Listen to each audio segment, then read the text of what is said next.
Welcome to the world of Starloss, a planet drifting forsaken through space, home to 7 million souls and any number of interesting stories.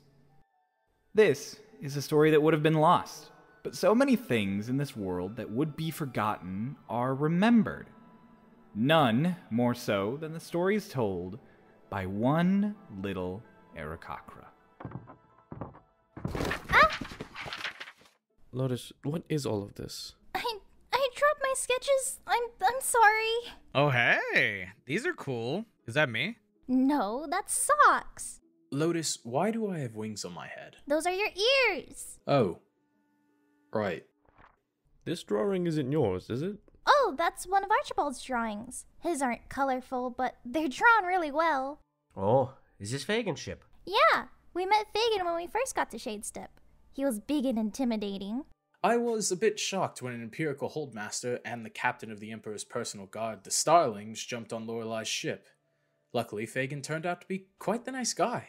Yeah, he's alright. It's just kind of hard to get past the whole summoning an ultimate evil and unreliables thing. No, there is that. But he's very lovely to speak to, and to fight with. We've only met 2 Holdmasters, but they're both decent, I suppose. And then he had his boats follow us to the harbor. There was that big volcano, and it looks like nighttime wherever we go.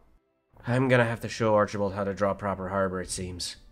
I'm sure he was distracted by the 200 guards that showed up and greeted us on the dock. Yeah, why were there so many guards? It's not like we're anyone special. The party had arrived in the nation of Shadesteppe, in the capital city of Minori, home to most of Starloss's dark elf population. Unable to leave due to a lockdown, and burdened with a representative, their ship was met by the city's full guards. After a quick greeting from their captain Delane, they were ushered through the streets to the Royal Promenade, where the city's ministry meets to rule the continent. After some conversation, Twink had taken it upon himself to found his own nation. Well, they were there to greet me, obviously. And that Maya girl is a representative of Dragonloss, yeah? Yeah, also that. Archibald drew Maya. She's pretty. Huh. He drew with the scar. She doesn't have a scar. Yeah, but sometimes he draws himself with pencils, so, you know. Then we got off the boat with her, and that's when we met Sodden. He was unpleasant, to say the least. Not was, is. And what he is a prick. And we had our grand invitation to the conference as the proper representatives of Twinktania. I still hate that you got grandfathered into my fucking country. And then we met that other birdman, your old friend, Socks.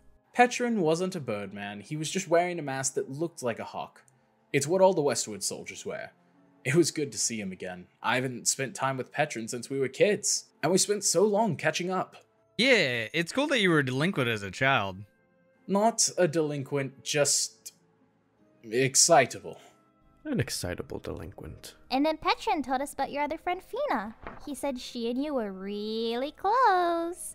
Like, maybe even... Alright. Next sketch, please. Twink was introduced as one of the 7 representatives for the conference. Nolan, the human emperor of Stonekeeper. Illis Ottawa, the stoic elven woman chosen to represent the Westwood. Prime Minister Sodden of Shadesteppe. Maya, the princess of Dragonlost. Arlashna, a mysterious elf known as Granny to Socks, served as the mediator. And, of course... Oh yeah, that's Matthias. He's cool. Isn't he like a king or something? The king of Ubor. He and Fagin are cousins, and he's a half-elf like Atronon. Are all half-elves large, intimidating men who love to fight? No, I don't think so. That's just, our luck. Most elves don't have beards either, but we've got 2 of you. Hell yeah. And then Petron and I caught up and talked about Archibald, and me being a werewolf and my bounty. Wait, when did we find out about Socks being a delinquent? You were in the conference at the time. Ah, yeah, that bullshit. Had to sit across from the stupid emperor and listen to Sodden talking.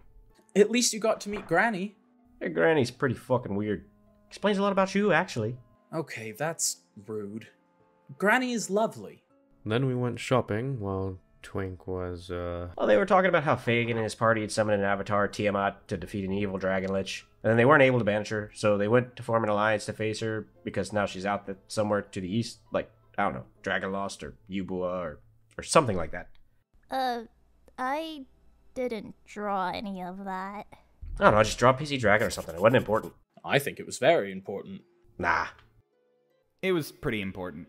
Twink was also able to speak to Matthias about the deed he had found in Shasla, a deed to Raven's Loft, the largest mountain range in the country of Ubua.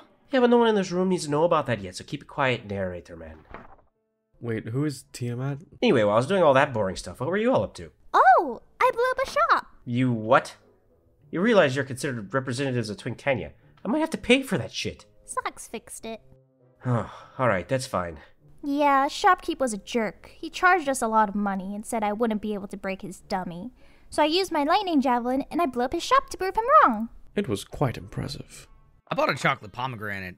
That was pretty cool. Oh, me too. Well, Dolus bought it. It was delicious. Did you ever get to finish that? Nah, we got interrupted. Right, that.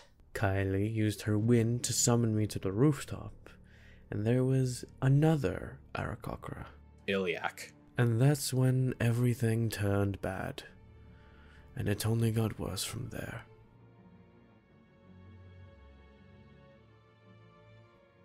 God, you're all so dramatic. This isn't a campfire story. It was like 2 days ago. Did I say you could speak, Eggled? Eggle, Piss you off, have to keep Eggle. your mouth Can't shut believe sometimes. this. It might do you well. I can't believe I got on a boat with you assholes again. The world of Starloss turns onward, as these wayward travelers reminisce over a stage in their journey. The dark days to come would weigh heavy on them. But there is no fire in the dark brighter than that you light for friends. And there's always a sunrise to be found on the horizon of the Starlost Seas.